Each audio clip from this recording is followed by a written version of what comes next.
Assalamualaikum warahmatullahi wabarakatuh. Apa kabar Bapak Ibu guru sekalian? Pada video kali ini kita akan lanjut lagi membahas soal SJT P3K tahun 2024. Tapi pada kesempatan kali ini saya fokus membahas guru PAI ya, atau pendidikan agama Islam, karena banyak permintaan untuk dibahas. Nah, sebelum kita lanjut, saya mau Bapak Ibu klik subscribe, like, dan bantu share ke sosial media Bapak Ibu guru. Sebelum saya lanjut ke soal dan pembahasan, saya mau Bapak Ibu guru simak dulu video berikut, karena saya terlalu capek kalau saya jelaskan berulang-ulang ya. Biar Bapak Ibu guru paham seperti apa prediksi saya yang bakal keluar nanti pada saat Bapak Ibu guru ujian P3K nanti, insya Allah. Silahkan disimak dulu Bapak Ibu. Pada kompetensi teknis itu bertujuan untuk menilai penguasaan pengetahuan, keterampilan, dan sikap perilaku yang dapat diamati dan diukur, dikembangkan yang spesifik. Jadi saya menggarisbawahi semua ini ya, berkaitan dengan bidang teknis jabatan. Memang nanti model soalnya itu SJT, tapi di dalamnya itu ada beberapa poin yang harus kita perhatikan dalam ujian SJT P3K nanti Bapak Ibu. Selanjutnya, nah ini dia. Salah satu tahap utama dalam seleksi P3K guru, seleksi kompetensi teknis. Kita tidak bisa pungkiri bahwa kompetensi teknis adalah penyumbang nilai terbanyak nanti yang Bapak Ibu bakal hadapi, yaitu 450 nilai kalau saya tidak salah. Nah, di sini kita akan bersaing nilai, bukan passing grade ya. Jadi tidak ada passing grade yang dipilih nanti. Yang menduduki formasi adalah nilai tertinggi. Nah, beberapa hal penting yang akan diukur dalam seleksi ini meliputi penguasaan materi teknis ya. Misalnya kalau guru kelas ya kuasai guru kelas ya. Pelamar harus memiliki pemahaman mendalam mengenai materi pembelajaran yang relevan dengan mata pelajaran yang diajarkan. Jadi ini saya pecahkan lagi ya. Dari Permenpan 2024 saya pecahkan lagi seperti ini biar lebih jelas Bapak Ibu. Biar Bapak Ibu tidak bingung-bingung lagi belajarnya. Nah, kemudian penguasaan materi ini akan diuji melalui soal-soal berbasis kompetensi. Nah, seperti itu. Kemudian yang kedua adalah keterampilan mengajar. Nah, ini biasa disebut dengan pedagogi. Kalau ini terkait dengan jurusan Bapak Ibu guru atau mapel yang diampuh. Kalau ini terkait dengan pedagogi, penerapan dalam pembelajaran ya. Selain pengetahuan teknis, pelamar juga harus menunjukkan keterampilan dalam metode pengajaran yang baik. Hal ini meliputi kemampuan merancang pembelajaran yang efektif, menarik, dan sesuai dengan kurikulum yang berlaku ya. Jadi ini adalah rincian dari Permenpan 2024. Selanjutnya, sikap dan perilaku profesional. Kompetensi teknis juga mencakup penilaian terhadap sikap dan perilaku pelamar dalam menjalankan tugasnya sebagai pendidik, seperti disiplin, tanggung jawab ya. Kemudian kemampuan bekerja sama dengan rekan kerja ya. Ini semua masuk di SJT ya Bapak Ibu. Ini semua nanti modelnya adalah model soal SJT. Nah, mungkin teman-teman di YouTube belum menjelaskan ini ya, jadi masih banyak yang bingung. Jumlah soalnya itu 90 butir soal. Bobot nilai untuk soal ini cukup tinggi ya. Jadi ini diusahakan maksimal ya untuk teknis ini Bapak Ibu, karena sistemnya nanti adalah perankingan. Bagi Bapak Ibu guru yang ingin memesan soal-soal saya, ini sudah saya siapkan beberapa soal guru kelas, PLB, TIK, ekonomi, PKN, ada IPS juga. Tidak muat di sini kalau saya cantumkan semua ya. Matematika, bahasa Inggris, PAUD, PJOK ya. BK juga ada Bapak Ibu. Jadi silahkan di chat, siapa tahu saya punya soalnya. Dan ini semua berdasarkan Permenpan RB terbaru. Di sini saya tidak kasih wawancara karena wawancara akan saya bahas khusus nanti di YouTube saya ini. Bagi Bapak Ibu yang pesan, tidak perlu khawatir. Wawancara itu gampang sekali, hanya 10 soal dan rata-rata yang ujian wawancara itu nilainya bagus-bagus. Jadi saya anggap itu bukan masalah. Nah, itu dia tadi. Semoga dipahami dengan baik ya Bapak Ibu. Sekarang kita langsung masuk ke soal dan pembahasan. Insya Allah soalnya nanti bakal seperti ini yang bakal Bapak Ibu hadapi ya untuk teknisnya. Seorang siswa sering kali tidak mau bekerja sama dalam kegiatan kelompok saat pembelajaran agama. Ia cenderung ingin bekerja sendiri dan menghindari interaksi dengan teman-temannya. Apa langkah yang paling tepat Anda ambil? A. Meminta siswa tersebut untuk bekerja sama dengan memberikan peringatan tentang pentingnya kerja kelompok. B. Memberikan tugas individu kepada siswa tersebut agar tidak mengganggu dinamika kelompok. C. Mengalokasikan peran kecil dalam kelompok untuk siswa tersebut agar ia merasa nyaman berkontribusi. D. Menasihati siswa secara pribadi tentang pentingnya kebersamaan dalam Islam, seperti yang diajarkan Nabi Muhammad SAW. Dan E. Meminta teman sekelompoknya untuk mendukung dan mengajak siswa tersebut secara aktif dalam kegiatan. Silahkan dijawab dulu Bapak Ibu. Saya kasih waktu sekitar 5-10 detik. Kalau dirasa terlalu cepat bisa di pause videonya ya.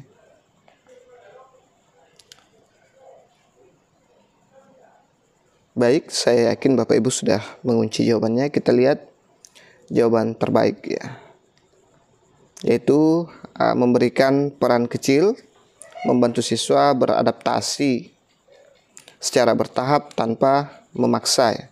Ini juga menciptakan rasa percaya diri dengan kenyamanan sehingga ia bisa belajar berinteraksi sambil memahami nilai kebersamaan dalam Islam. Kita lihat opsi-opsi yang lain. Jadi dalam SJT itu tidak ada jawaban benar salah. Hanya ada nilai tertinggi dan nilai terendah dalam setiap opsinya Bapak Ibu. Itu yang perlu difahami ya.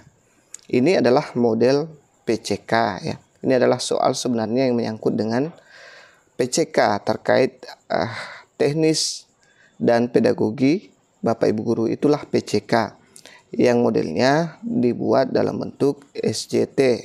Nah, itu perlu difahami Bapak Ibu. Kalau kita lihat satu persatu, ini opsi C yang mendapat nilai tertinggi yaitu 5 ya. Jadi usahakan di SJT 90 nomor itu kita bermain di 5 minimal. Kalaupun meleset itu hanya 4, jangan sampai lari ke 3, 2, 1. Dan jawaban terbaik adalah opsi A ya, untuk nilai 4.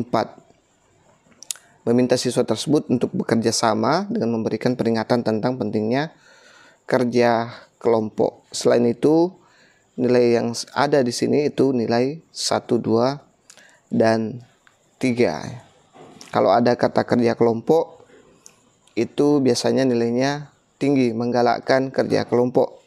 Dan mengalokasikan peran itu, kalau ada kasus seperti ini, dia sering mengganggu dan diberi peran, itu paling bagus adalah memberikan peran agar dia merasa nyaman dan merasa dihargai, dibutuhkan di situ ya Bapak Ibu. Seperti itu. Semoga difaham untuk soal nomor 1 ini. Kita lanjut ke soal berikutnya.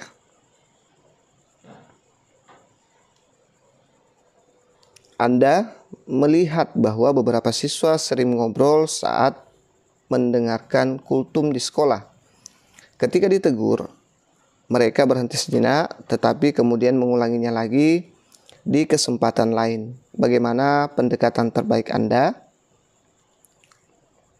A. Memanggil siswa tersebut untuk diberikan peringatan keras agar mereka tidak mengulanginya lagi.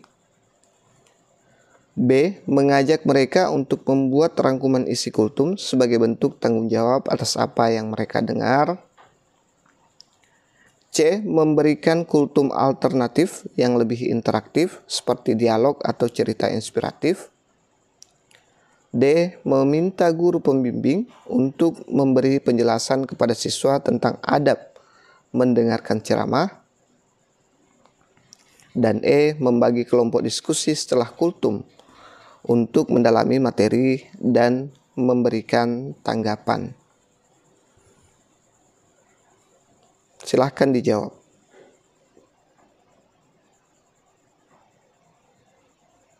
Baik, jadi jawaban terbaik ada di opsi B ya.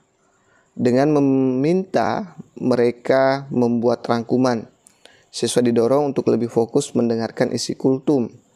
Pendekatan ini memberikan tanggung jawab kepada siswa tanpa menimbulkan rasa malu atau tekanan berlebihan. Kita lihat opsi-opsinya di sini. Ya, ini dia terlalu keras ya. Ini bisa menimbulkan tekanan. Kalau opsi B ini kita kasih poin 5 maaf. Ini paling bagus ya. Dengan menyuruh mereka membuat rangkuman, otomatis mereka akan memperhatikan dengan seksama kultum yang didengarkan. Memberikan kultur alternatif yang lebih interaktif seperti dialog atau cerita inspiratif. Nah, ini sekarang harusnya sebelumnya ini dilakukan ya, bukan pada saat sudah kejadian seperti ini. Mungkin kultum berikutnya baru kita lakukan untuk yang ini. Jadi kurang nyambung dengan penyelesaian masalahnya. Meminta guru pembimbing untuk memberi penjelasan kepada siswa tentang adab mendengarkan ceramah. Nah, ini mungkin juga bisa dilakukan setelah kultum ini. Membagi kelompok diskusi setelah kultum untuk mendalami materi dan memberikan tanggapan. Nah, ini juga bagus. Saya kasih ini poin 4 ya Bapak Ibu. Jadi saya hanya bahas poin 5 dan 4 saja ya. Baik, saya yakin Bapak Ibu bisa memahami ini. Kita lanjut ke soal berikutnya.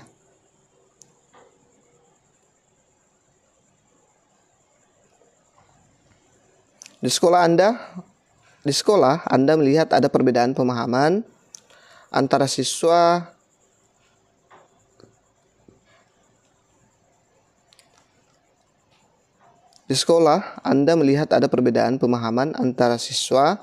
mengenai tata cara pelaksanaan sholat. Sebagian siswa berdebat dan beberapa bahkan menyalahkan teman-temannya yang berbeda pandangan. Apa langkah Anda sebagai guru PAI? A. Memberikan penjelasan di kelas tentang tata cara sholat yang benar berdasarkan dalil Al-Quran dan hadis. B. Meminta siswa untuk bertanya kepada orang tua mereka masing-masing, lalu membahas perbedaan yang ada. C. Mengadakan diskusi kelas tentang perbedaan dalam praktik agama, menekankan bahwa Islam menghormati perbedaan selama tidak menyimpang dari ajaran utama. D. Menunjukkan tata cara sholat sesuai mazhab yang dipegang mayoritas agar siswa tidak bingung. Dan E. Memberikan tugas penelitian kepada siswa yang tentang mazhab-mazhab dalam Islam dan bagaimana perbedaan tersebut diterima. Tugas penelitian ya. Nah, ini biasa terjadi ya Bapak Ibu. Baik, kita lihat jawaban terbaik. Nah, jadi jawaban terbaik adalah opsi C ya. Diskusi kelas memberikan ruang bagi siswa untuk memahami perbedaan dengan bijak. Ini menanamkan nilai toleransi dan mengajarkan mereka untuk tidak mudah menghakimi praktik ibadah orang lain selama masih sesuai dengan ajaran Islam. Jadi ini dapat poin 5 ya. Kemudian kalau yang dapat poin 4, saya kasih opsi ini ya, opsi A, memberikan penjelasan di kelas tentang tata cara sholat yang benar berdasarkan dalil Al-Quran dan hadis ya. Karena kalau kedua ini dipegang, insya Allah kalaupun ada kekeliruan, tidak bakal ada lagi kekeliruan ya antara Al-Quran dan hadis. Al-Quran, hadis itu tugasnya adalah menjelaskan Al-Quran. Baik, kita lanjut ke soal berikutnya. Seorang siswa di kelas Anda selalu datang terlambat di pelajaran PAI dengan alasan membantu orang tuanya di rumah. Hal ini menyebabkan ia sering tertinggal dalam pembelajaran. Apa yang sebaiknya Anda lakukan? A. Memberikan peringatan kepada siswa agar lebih menghormati waktu pelajaran sekolah. B. Menghubungi orang tua siswa untuk mendiskusikan pentingnya mengatur waktu antara membantu orang tua dan sekolah. C. Membantu siswa mengejar pelajaran yang tertinggal dengan memberikan catatan atau ringkasan. D. Memberikan motivasi kepada siswa agar tetap semangat dalam belajar meskipun memiliki tanggung jawab di rumah. Dan E. Meminta teman sekelasnya membantu siswa tersebut dalam memahami pelajaran yang tertinggal.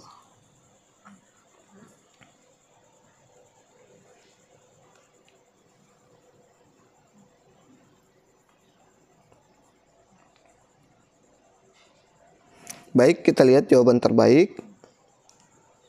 Jadi jawaban terbaik adalah opsi B. Menghubungi orang tua adalah langkah terbaik untuk memahami kondisi siswa, sekaligus mencari solusi bersama. Dengan kolaborasi, orang tua dapat mendukung siswa agar mampu mengatur waktu tanpa merasa terbebani, sehingga prestasi siswa tetap terjaga. Kita lihat opsi-opsinya. A. Memberikan peringatan kepada siswa agar lebih menghormati waktu pelajaran sekolah. Ini bisa juga Bapak Ibu.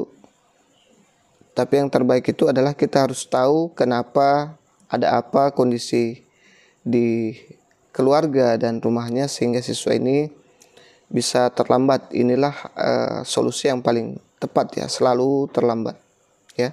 Ini selalu datang terlambat.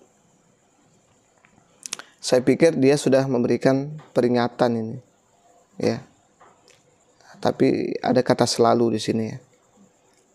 Seandainya tidak ada kata selalu, mungkin peringatan akan lebih tepat ya. Baru kita lanjut ke sini, ke opsi B ini. Karena dalam SJT itu kita perlu memberikan dulu langkah pertama, baru menyiapkan langkah-langkah selanjutnya. Membantu siswa mengejar pelajaran yang tertinggal dengan memberikan catatan atau ringkasan ya. Ya, bisa jadi, tapi jangan sampai dengan diberikan bantuan terus-menerus seperti ini, dia malah terlena dengan keterlambatannya. Memberikan motivasi kepada siswa agar tetap semangat dalam belajar meskipun memiliki tanggung jawab di rumah. Bagus. Meminta teman sekelasnya membantu siswa tersebut dalam memahami pelajaran yang tertinggal. Nah,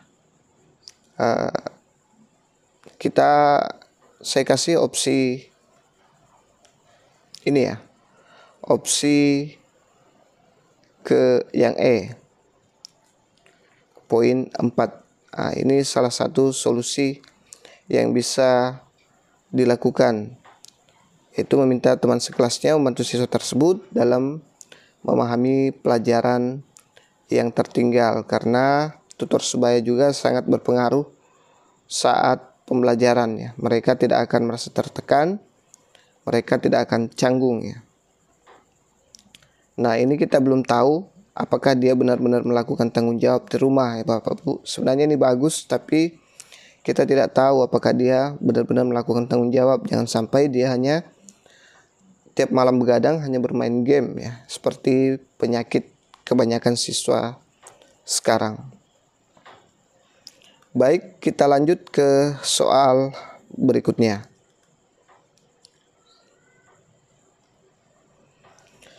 Dalam sebuah diskusi kelompok tentang pelajaran PAI, Anda melihat beberapa siswa hanya mengandalkan satu siswa pintar dalam kelompok untuk menyelesaikan tugas. Apa yang akan Anda lakukan? A. Memindahkan siswa yang pintar ke kelompok yang lain agar siswa lainnya belajar mandiri. B. Memberikan tugas individu kepada semua siswa agar mereka bertanggung jawab atas pembelajarannya masing-masing. C. Mengatur ulang pembagian tugas dalam kelompok agar semua siswa memiliki peran dan tanggung jawab yang seimbang. D. Menegur siswa yang tidak berkontribusi agar lebih aktif dalam kegiatan kelompok. Dan D. Memotivasi siswa dengan memberikan penghargaan kepada kelompok yang bekerja sama dengan baik. Silahkan dijawab dulu Bapak Ibu.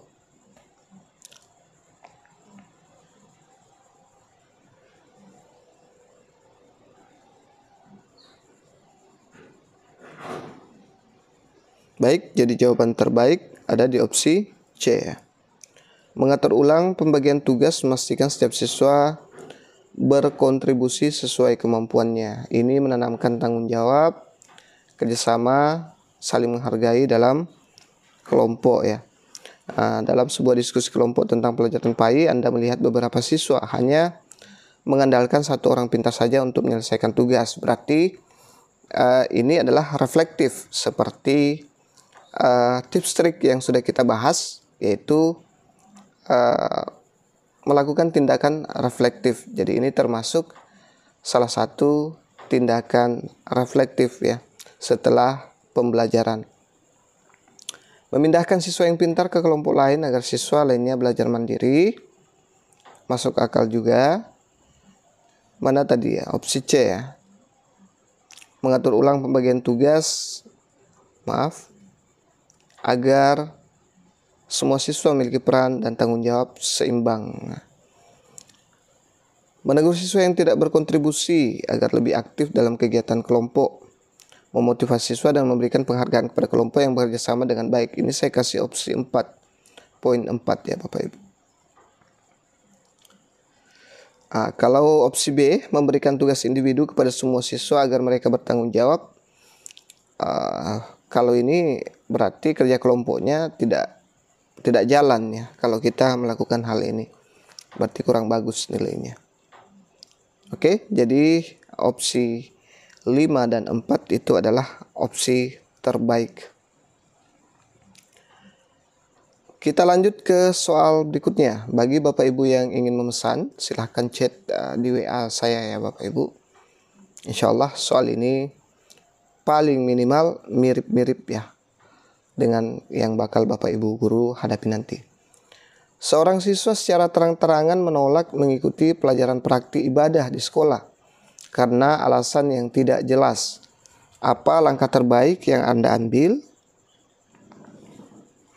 A. Memanggil siswa untuk berbicara secara pribadi dan mencari tahu alasan dibalik penolakannya.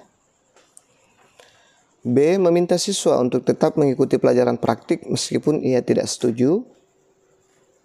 C. Memberikan sanksi kepada siswa agar ia memahami pentingnya mengikuti pelajaran agama. D. Melaporkan masalah ini kepada wali kelas untuk ditangani lebih lanjut. Dan E. Mengajak siswa berdiskusi tentang pentingnya praktik ibadah sebagai bagian dari kehidupan sehari-hari.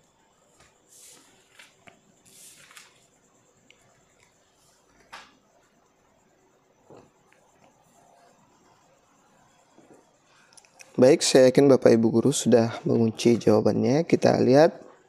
Jadi jawaban terbaik adalah opsi A ya. Memahami alasan siswa secara langsung adalah langkah pertama untuk menangani masalah. Pendekatan ini menciptakan komunikasi yang baik antara guru dan siswa, sehingga solusi bisa ditemukan tanpa paksaan.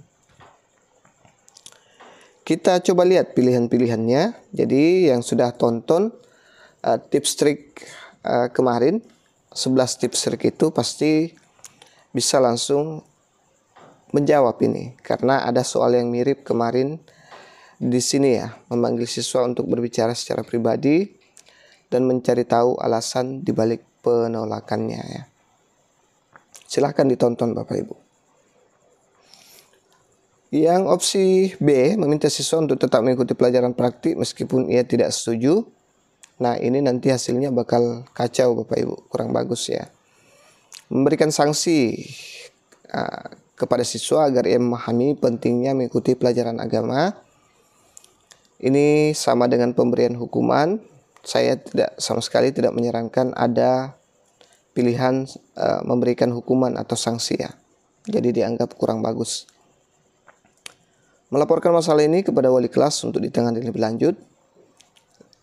Kemudian yang E, mengajak siswa berdiskusi tentang pentingnya beribadah sebagai bagian dari kehidupan sehari-hari. Ini saya kasih poin 4 ya. Kalau opsi D, melaporkan masalah ini kepada wali kelas untuk ditangani lebih lanjut, itu kurang bagus juga, karena kita dianggap kurang mampu menyelesaikan masalah kita, masalah mapel kita ya. Sebenarnya ini bisa diselesaikan oleh guru mapel PAI tersebut ya. Baik, kita lanjut ke soal berikutnya. Jangan lupa subscribe, like, dan bantu share Bapak Ibu. Anda mendapati seorang siswa sangat terpengaruh oleh konten di media sosial yang mempromosikan pandangan ekstrim tentang agama. Ia mulai memandang teman-temannya yang berbeda pendapat sebagai musuh. Apa tindakan yang Anda lakukan? A. Mengajak siswa berdiskusi secara pribadi untuk meluruskan pandangannya. B. Memberikan materi pembelajaran di kelas yang membahas moderasi dalam Islam dan pentingnya ukhuwah. C. Menghubungi orang tua siswa untuk memberikan pemahaman tentang bahaya konten ekstrim. D. Meminta siswa tersebut membaca buku-buku Islam moderat sebagai tugas tambahan. Dan E. Melaporkan masalah ini kepada pihak sekolah agar mendapat penanganan lebih lanjut. Silahkan dijawab dulu Bapak Ibu.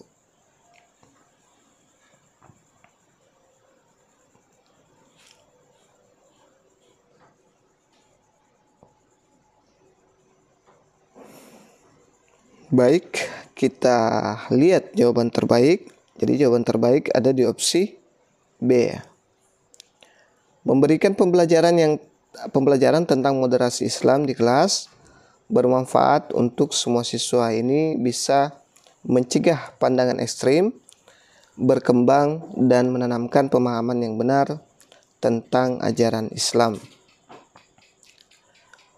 Nah, di tips trik kemarin sudah kita bahas mengenai berikan solusi preventif ya. Nah, jadi kalau ada opsi yang memungkinkan untuk tindakan preventif, pilih opsi tersebut Bapak Ibu. Karena itulah yang bakal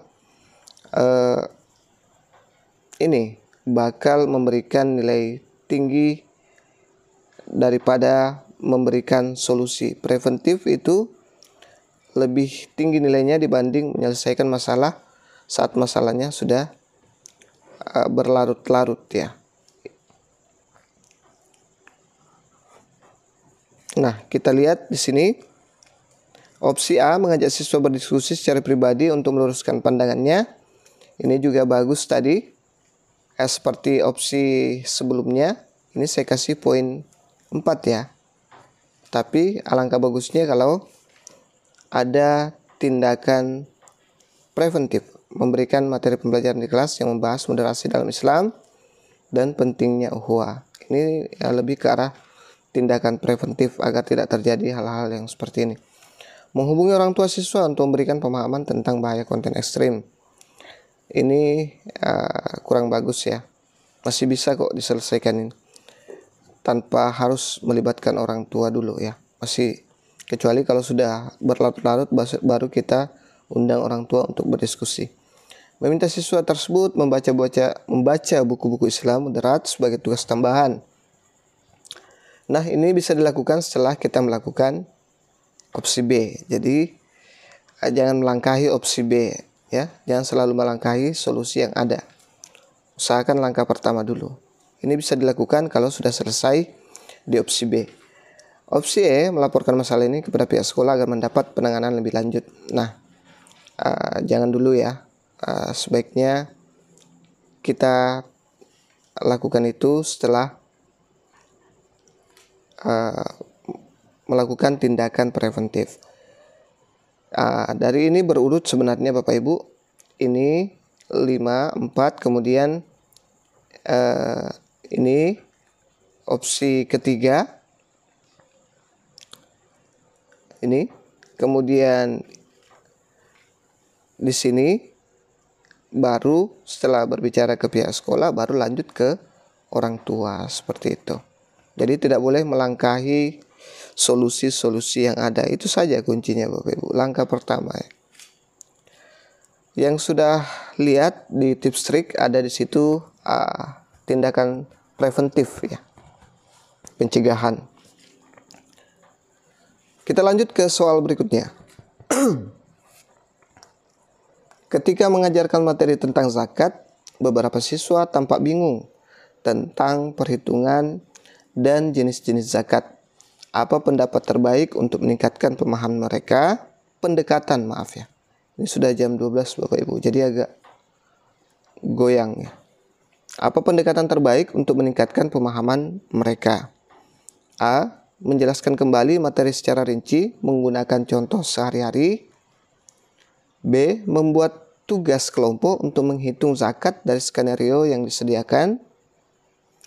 C. Memberikan siswa video pembelajaran yang menjelaskan jenis-jenis zakat. D. Mengadakan sesi tanya jawab di kelas untuk membahas pertanyaan siswa. Dan E. Membawa siswa ke lembaga zakat lokal untuk melihat praktik langsung. Silahkan dijawab dulu Bapak Ibu.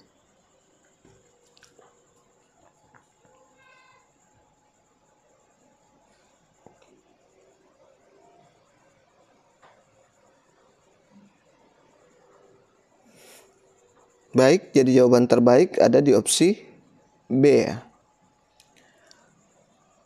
Tugas kelompok dan skenario nyata membuat siswa lebih memahami materi secara aplikatif. Ini juga meningkatkan kerjasama dan keterampilan berpikir kritis. Nah, ini dia yang terbaik ya. Membuat kelompok ya. Jadi membuat kelompok untuk menghitung zakat dari skenario yang sudah disediakan. Ini memberikan pengalaman langsung ya Bapak Ibu. Nah, memberikan siswa video pembelajaran tentang jenis-jenis zakat juga bagus ya. Tapi ini lebih memberi ke pembelajaran bermakna ya. Ini semua bagus Bapak Ibu. Kalau memang tidak ada opsi B yang ini, kita bisa memberikan video ya. Ya, kalau ada opsi seperti ini, kalau tidak ada opsi 5, sebaiknya kita menggunakan video. Menjelaskan kembali materi secara rinci menggunakan contoh sehari-hari. Ini zakat itu macam-macam ya. Jadi agak kurang nyambung kalau contoh sehari-hari ya. Sebenarnya bagus, dia terkesan kontekstual, tapi ini sebenarnya agak kurang nyambung kalau materi tentang zakat. Selanjutnya memberikan siswa video pembelajaran, ini saya anggap 4 ya, tentang jenis-jenis zakat dan bagaimana model pembayaran zakat. Mengadakan sesi tanya jawab di kelas untuk membahas pertanyaan siswa, ini juga bagus ya. Tapi yang terbaik ada di opsi B dan C. Membawa siswa ke lembaga zakat lokal untuk melihat praktik langsung. Nah, di lembaga zakat itu tidak setiap hari melakukan transaksi zakat, dan itu juga mungkin mempengaruhi waktu dan jarak dari sekolah. Ya, seperti itu Bapak Ibu. Makanya inilah opsi yang menurut saya yang lebih simple, lebih bagus untuk dilakukan langkah pertama, lebih mudah untuk dilaksanakan. Kita lanjut ke soal berikutnya. Anda menemukan bahwa siswa di kelas Anda lebih tertarik dengan cerita-cerita Nabi daripada materi fikih yang sedang diajarkan. Apa langkah yang Anda ambil? A. Menggunakan cerita Nabi sebagai pendekatan untuk menyampaikan materi fikih. B. Mengubah materi pelajaran menjadi cerita yang menarik perhatian siswa. C. Memberikan tambahan waktu untuk membahas cerita Nabi di luar jadwal pelajaran.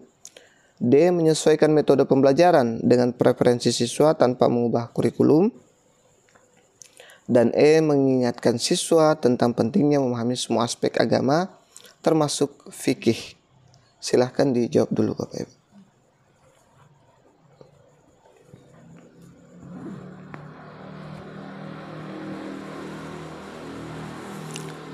Baik, saya yakin Bapak Ibu sudah jawab. Kita lihat jawaban terbaik. Jadi jawaban terbaik adalah opsi A ya. Mengaitkan materi fikih dengan cerita Nabi membuat pembelajaran lebih menarik dan lebih relevan bagi siswa. Ini juga membantu mereka memahami konsep agama secara holistik. Ini terkait dengan integrasi ya, mengintegrasikan materi pembelajaran. Nah, ini akan lebih mudah dicerna oleh siswa kalau kita integrasikan sesuai dengan minat siswa kita. Mengubah materi pelajaran menjadi cerita yang menarik perhatian siswa. Kalau kita ubah, kapan kita bisa bahas fikih ya? Kemudian memberikan tambahan waktu untuk membahas cerita Nabi di luar jam pelajaran. Nah, ini kurang bagus juga karena membutuhkan energi yang lebih Bapak Ibu ya. Belum lagi kita mengajar di kelas-kelas yang berbeda. Menyesuaikan metode pembelajaran dengan preferensi siswa tanpa mengubah kurikulum. Mengingatkan siswa tentang pentingnya memahami semua aspek agama termasuk fikih. Jadi saya kasih opsi D, memiliki poin 4 ya. Menyesuaikan metode pembelajaran dengan preferensi siswa tanpa mengubah kurikulum. Yang lain itu standar ya. Nilainya 3 ke bawah Bapak Ibu. Jadi ini yang mendapat nilai poin 5. Sebelum lanjut, saya mau Bapak Ibu guru subscribe dan like, bantu saya share ke sosial media Bapak Ibu. Karena selain Bapak Ibu bantu saya, Bapak Ibu guru juga membantu teman-teman yang lain untuk belajar ya. Jangan takut rezekinya diambil. Nah, siapa tahu Bapak Ibu berpikiran bahwa nanti saingan saya nonton juga ini, bakal kalah nilai saya. Tidak. Rezeki Bapak Ibu tidak akan tertukar ya. Kita lihat soal berikutnya. Saat membahas materi tentang kejujuran, Anda mendapati ada siswa yang secara terbuka mengakui sering berbohong karena mereka merasa itu lebih mudah daripada berkata jujur. Apa pendekatan terbaik Anda? A. Memberikan penjelasan tentang bahaya kebohongan berdasarkan Al-Quran dan hadis. B. Membagikan cerita inspiratif tentang pentingnya kejujuran dalam kehidupan sehari-hari. D. Mengajak siswa tersebut berdiskusi secara pribadi tentang alasan dibalik kebiasaannya. D. Membuat tugas di mana siswa diminta mencatat pengalaman kejujuran yang mereka alami dalam 1 minggu. Dan E. Memberikan sanksi agar siswa memahami bahwa berbohong adalah perilaku yang salah. Kira-kira mana jawaban terbaik nih Bapak Ibu?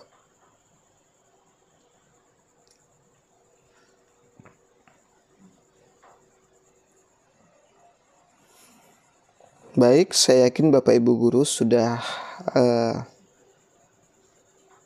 mengunci jawabannya, kita lihat jawaban terbaiknya. Jadi jawaban terbaik ada di opsi D. Tugas mencatat pengalaman kejujuran membantu siswa mempraktikkan nilai tersebut secara langsung. Pendekatan ini bersifat edukatif, menguatkan perilaku positif secara bertahap. Opsi D, membuat tugas di mana siswa diminta mencatat pengalaman kejujuran yang mereka alami dalam 1 minggu. Jadi kasusnya ini ada salah satu siswa yang secara terbuka mengakui sering berbohong karena merasa itu lebih mudah daripada berkata jujur. Nah, ini sudah jadi penyakit ya Bapak Ibu. Sudah menjadi kebiasaan berbohong, itu bisa jadi penyakit, sama dengan mencuri. Meskipun dia tidak butuh, kalau sudah jadi penyakit, ada istilahnya saya lupa, dia akan terus mencuri. Ada kepuasan tersendiri saat perilaku negatif itu sudah menjalar ya, sudah sangat parah seperti itu. Nah, di ini kita kasih poin 5 ya. Ini bisa membantu memotivasi secara tidak langsung ya, untuk melakukan perbuatan baik secara bertahap. Nomor opsi E langsung kita garis saja ya, tidak usah diperhatikan lebih lanjut. Memberikan penjelasan tentang bahaya kebohongan berdasarkan Al-Quran dan hadis. Ini bagus juga, tapi saya tidak bisa kasih poin 4 ya. Memberikan cerita inspiratif tentang pentingnya kejujuran dalam kehidupan sehari-hari, saya lebih ke arah ini.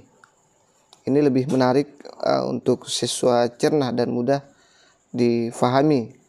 Dia juga bisa mengambil motivasi dan inspirasi dari cerita inspiratif ini. Mengajak siswa tersebut berdiskusi secara pribadi tentang alasan dibalik kebiasaannya. Di sini sudah diberikan ya alasannya, itu dianggap lebih mudah daripada berkata jujur. Di sini dia sudah merasa agak nyaman daripada berkata jujur. Jadi kita sudah tahu alasannya, ini sudah jadi penyakit ya. Jadi ini kurang tepat juga. Jadi opsi yang dapat nilai tertinggi adalah opsi B dan D.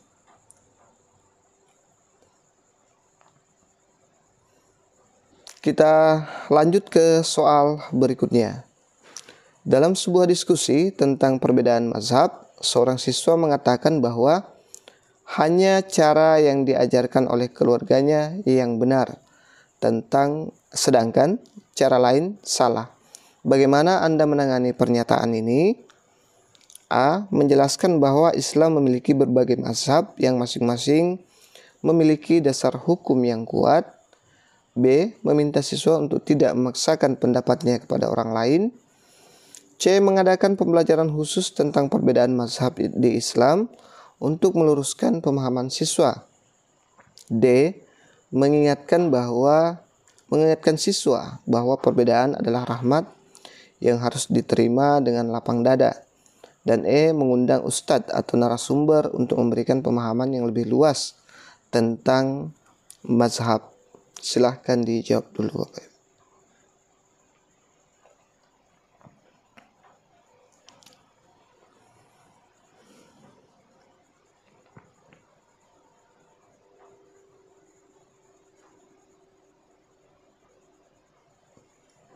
Baik, kita lihat jawabannya. Saya yakin Bapak Ibu sudah mengunci jawaban terbaiknya. Jadi jawaban terbaik ada di opsi A ya. Penjelasan yang objektif tentang dasar hukum mazhab membantu siswa memahami perbedaan adalah bagian dari kekayaan Islam. Ini menanamkan sikap saling menghormati dan toleransi ya. Jadi kita sebagai guru PAI harus paham keempat mazhab yang ada di Indonesia ya. Ini ya yang terbaik. Poin 5 menjelaskan bahwa Islam memiliki berbagai mazhab yang masing-masing memiliki dasar hukum yang kuat ya. Kita harus bisa menjelaskan ini ke siswa. Opsi B, meminta siswa untuk tidak memaksakan pendapatnya kepada orang lain. Kalau hanya meminta siswa untuk tidak memaksakan pendapatnya ke orang lain tanpa menjelaskan tentang mazhab ini, itu hanya bersifat sementara. Jadi kemarin di tips trik itu ada solusi yang panjang ya, maksudnya untuk kedepannya itu lebih panjang, bukan hanya solusi sesaat. Ini hanya solusi sesaat, Bapak Ibu. Pasti siswa akan merasa bingung juga, kenapa tidak boleh memaksakan, kenapa ada yang berbeda seperti itu. Opsi C, mengadakan pembelajaran khusus tentang perbedaan mazhab di Islam untuk meluruskan pemahaman siswa. Ini juga bagus ya, tapi apakah kita sanggup untuk melaksanakan ini? Karena ini khusus ya. Mengingatkan siswa bahwa perbedaan adalah rahmat yang harus diterima dengan lapang dada, ini terkesan pasrah ya Bapak Ibu. Mengundang ustadz atau narasumber untuk memberikan pemahaman yang lebih luas tentang mazhab. Ini mungkin nanti dilakukan setelah kita menjelaskan, baru kita kasih tambahan ya. Tapi mengundang ustadz itu biasanya agak mahal Bapak Ibu, agak susah untuk mendatangkan ke sekolah. Ini mirip-mirip antara C dan E ya.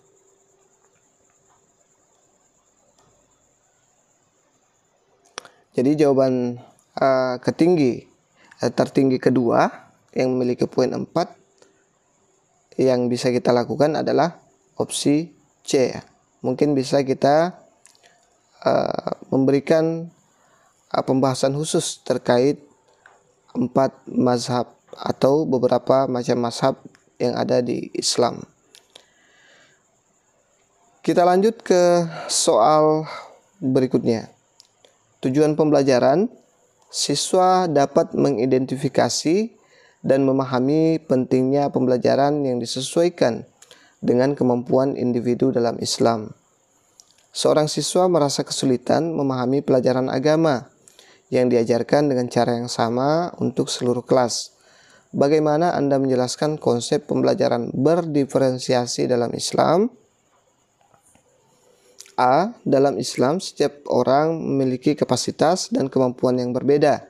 Oleh karena itu, kita harus menghormati perbedaan dan mencari cara yang tepat agar setiap individu dapat belajar sesuai dengan kemampuannya. B. Pembelajaran dalam Islam mengajarkan bahwa setiap individu diberi potensi yang berbeda, sehingga cara menyampaikan ajaran juga harus beragam untuk memenuhi kebutuhan setiap orang. C. Rasulullah SAW mengajarkan kita untuk beradaptasi dengan kondisi dan kemampuan orang lain, baik dalam hal ibadah maupun kehidupan sehari-hari. Dan itu termasuk dalam pendidikan. D. Dalam Islam, ilmu pengetahuan disampaikan dengan cara yang memudahkan pemahaman, termasuk dengan menyesuaikan cara mengajar dengan tingkat pemahaman dan kemampuan siswa. Dan E, semua jawaban di atas benar, karena dalam Islam kita dianjurkan untuk menyesuaikan metode dan pendekatan pendidikan sesuai dengan kebutuhan individu. Kira-kira mana jawaban terbaik, Bapak Ibu?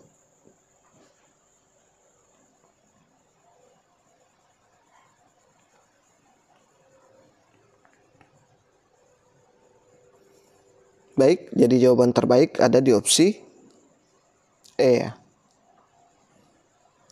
Semua jawaban benar. Islam mengajarkan kita untuk beradaptasi dengan kebutuhan individu, terutama dalam pendidikan. Rasulullah SAW sendiri memberikan contoh bagaimana berinteraksi dengan orang sesuai dengan tingkat pemahaman dan kapasitas mereka. Jadi, opsi yang ada di sini, seluruh opsi mulai dari A sampai D itu benar ya. Jadi tidak ada yang keliru di opsi ini. Kalaupun nanti di soal Bapak Ibu menemukan ada salah sedikit yang keliru, usahakan pilih opsi terbaik dari, berarti misalnya kalau semua jawaban benar, tapi saya yakin nanti akan kurang ya. Saya pikir akan jarang ada opsi semua jawaban benar. Kalaupun ada mungkin hanya 1-2 Bapak Ibu. Usahakan pilih jawaban terbaik. Kalau ada salah satu opsi yang tidak masuk di kategori semua jawaban benar ya. Seperti itu. Kita lanjut ke soal berikutnya. Saat Anda sedang mengajarkan materi taharah di kelas, seorang siswa bertanya, jika seseorang tidak memiliki air sama sekali untuk berwudu atau mandi wajib, tetapi ia masih memiliki debu, bagaimana cara bersucinya dan kapan ia harus mengulang ibadahnya setelah mendapatkan air?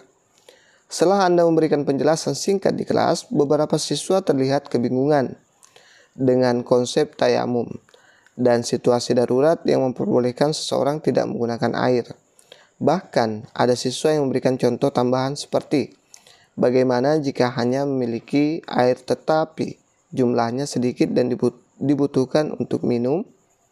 Sebagai guru PAI, apa langkah terbaik yang dapat Anda lakukan untuk memastikan siswa memahami materi secara utuh? Nah, ini benar-benar diuji pengetahuannya ya dalam mengajarkan PAI ya Bapak Ibu. A. Memberikan penjelasan ulang tentang tayamum dan situasi yang membolehkannya dilengkapi dengan dalil-dalil yang relevan. B. Mengajak siswa melakukan simulasi praktik tayamum agar mereka memahami tata cara dan kapan kondisi ini berlaku. C. Memberikan tugas kepada siswa untuk mencari dalil tentang tayamum dari Al-Quran dan hadis, lalu mendiskusikannya di kelas. D. Membagi siswa ke dalam kelompok, meminta mereka berdiskusi tentang kasus-kasus yang memperbolehkan tayamum, lalu menyampaikan hasilnya. Dan E. Memberikan penjelasan singkat dan meminta siswa yang masih bingung untuk mempelajari sendiri di rumah melalui buku atau internet. Nah, ini soalnya panjang kali lebar ya, sangat hot ini. Tapi Bapak Ibu yang sudah latihan berkali-kali, yang banyak latihan soal, ini mudah sebenarnya Bapak Ibu menentukan jawaban tertinggi dari opsi-opsi ini. Baik, kita lihat ya. Saya yakin Bapak Ibu sudah mengunci jawabannya dengan menggunakan tombol pause yang ada di sana. Nah, ini dia. Oh, ternyata dijelaskan satu persatu ya. Penjelasan ulang dengan dalil-dalil. Opsi ini baik karena memberikan dasar teori yang kuat, namun hanya fokus pada penjelasan pasif tanpa melibatkan siswa secara aktif. Simulasi praktik tayamum, opsi B ya. Opsi ini ideal karena siswa dapat belajar melalui pengalaman langsung. Hal ini membantu siswa memahami langkah-langkah tayamum sekaligus kondisi yang membolehkannya. C. Tugas mencari dalil dan diskusi di kelas. Opsi ini mendorong siswa berpikir kritis, tetapi memerlukan panduan guru agar siswa tidak salah memahami informasi dari sumber yang kurang terpercaya. D. Diskusi kasus dalam kelompok. Opsi ini sangat baik untuk meningkatkan pemahaman siswa melalui analisis kasus dan kerjasama, namun siswa tetap membutuhkan penjelasan lanjutan dari guru. Opsi E kurang efektif karena tidak memberikan kesempatan untuk memperbaiki kebingungan siswa secara langsung di kelas. Jadi jawaban terbaik ada di opsi B ya. Ini mirip dengan soal zakat tadi ya Bapak Ibu, dengan memberikan pengalaman langsung ya atau skenario. Nah, ini dia. Jadi kalau Bapak Ibu guru sering latihan banyak soal, ini bukanlah soal yang sulit Bapak Ibu, ini sangat mudah. Makanya saya sering bilang, kalau mau gampang menjawab soal, banyak-banyak latihan soal, banyak-banyak membaca soal. Nanti kita akan hanya refleks saja menjawab Bapak Ibu. Nah, kalau sudah mirip-mirip ya, mirip-mirip kasus-kasusnya, soal-soalnya, kita tinggal langsung refleks saja. Nah, ini saya kasih untuk poin 4 itu di opsi D ya, karena dia menggalakkan kerja kelompok ya. Itu sangat bagus Bapak Ibu. Nah, ini dia. Baik, kita lanjut ke soal berikutnya. Saat Anda memberikan tugas ulangan harian, Anda mendapati salah satu siswa terlihat sering melirik ke buku catatannya. Ketika Anda menghampirinya, siswa tersebut berkata, "Saya hanya takut salah, Bu. Jadi saya hanya ingin memastikan jawaban saya benar." Anda menyadari bahwa siswa tersebut mungkin tidak memahami bahwa tindakan itu termasuk ketidakjujuran. Sebagai guru, bagaimana cara terbaik Anda menanamkan nilai kejujuran pada siswa tersebut di seluruh kelas? A. Menjelaskan kepada siswa tersebut agar secara langsung bahwa menyontek merupakan tindakan yang tidak jujur yang dilarang dalam Islam. B. Memberikan sanksi kepada siswa tersebut sebagai peringatan bagi siswa lain agar tidak melakukan tindakan serupa. C. Menghentikan ujian untuk memberikan penjelasan tentang pentingnya nilai kejujuran di dalam Islam kepada seluruh kelas. D. Memberikan kesempatan kepada siswa tersebut untuk memperbaiki sikapnya tanpa memberikan hukuman. Dan E. Membiarkan siswa tersebut melanjutkan ujian tetapi memberikan catatan khusus pada hasil tugasnya nanti. Silahkan dijawab dulu. Jangan lupa subscribe, like, dan bantu share, Bapak Ibu.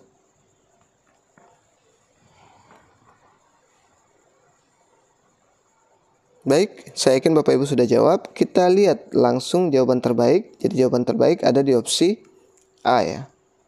Menjelaskan kepada siswa tersebut secara langsung bahwa menyontek merupakan tindakan tidak jujur yang dilarang dalam Islam. Karena langkah ini mendidik siswa tanpa mempermalukannya di depan teman-temannya. Ya. Jadi ini langsung dikasih tahu saja ya. Opsi B memberikan sanksi. Jadi saya sudah bilang berkali-kali hindari ini ya. Kita langsung tinggalkan saja Bapak Ibu kalau kita berburu dengan waktu. Menghentikan ujian untuk memberikan penjelasan tentang pentingnya nilai kejujuran dalam Islam. Ini bisa jadi mempermalukan siswa karena otomatis kalau kita hentikan ujian, perhatian siswa akan fokus ke permasalahan kenapa dihentikan ujian. Nah, nanti siswa yang bersangkutan bisa malu ya. Memberikan kesempatan kepada siswa tersebut untuk memperbaiki sikapnya tanpa memberikan hukuman. Nah, ini jangan sampai jadi kebiasaan. Kurang bagus juga. Kemudian opsi E membiarkan. Ini sama dengan mengabaikan. Jadi kalau ada kata membiarkan, mengabaikan, langsung saja ditinggalkan ya. Tetapi memberikan catatan khusus pada hasil tugasnya nanti ya. Meskipun di sini bagus, tapi usahakan jangan ada pembiaran. Tapi ini sebenarnya pembiarannya agak lumayan bagus ya Bapak Ibu, karena ada catatan khusus pada hasil tugasnya nanti, berarti mungkin nilainya saja yang akan dikurangi. Bisa jadi seperti itu. Jadi opsi A mendapat poin 5 dan saya kasih opsi D memberikan kesempatan ya. Siapa tahu di sini dia benar-benar hanya takut salah saja ya, bukan karena ada niat untuk menyontek secara keseluruhan. Baik, kita lanjut ke soal berikutnya. Oh, ternyata sudah habis. Itu saja dulu yang sempat saya share pada kesempatan kali ini Bapak Ibu. Mudah-mudahan bermanfaat dan bisa membantu Bapak Ibu guru lulus nanti. Insya Allah kalau banyak komentar, kalau banyak penontonnya, saya akan lanjutkan lagi part 2 dan seterusnya sepanjang banyak penontonnya ya Bapak Ibu. Karena guru SD juga lumayan banyak. Jadi yang saya kasih part 2 itu adalah dan part-part selanjutnya adalah yang banyak komentar dan like-nya, banyak penontonnya, seperti itu Bapak Ibu. Saya akan lanjut lagi ke mapel yang lain, insya Allah. Masih banyak mapel yang menunggu antrian Bapak Ibu. Bagi Bapak Ibu guru yang ingin pesan e-booknya, silahkan pesan di WA saya. Itu sudah ada 100 SJT guru, PAI khusus ya. Dan kurang lebih 200 soal SJT guru umum. Jadi semua mapel bisa dapat itu. Dan sosiokultural manajerial, jadi sekitar 500-an soal ya latihan yang insya Allah bakal mirip-mirip semua dengan ujian Bapak Ibu guru nanti. Saya yakin kalau Bapak Ibu guru kuasai e-book saya, insya Allah nilai tinggi dan kursi menanti Bapak Ibu guru. Semoga bermanfaat. Wassalamualaikum warahmatullahi wabarakatuh.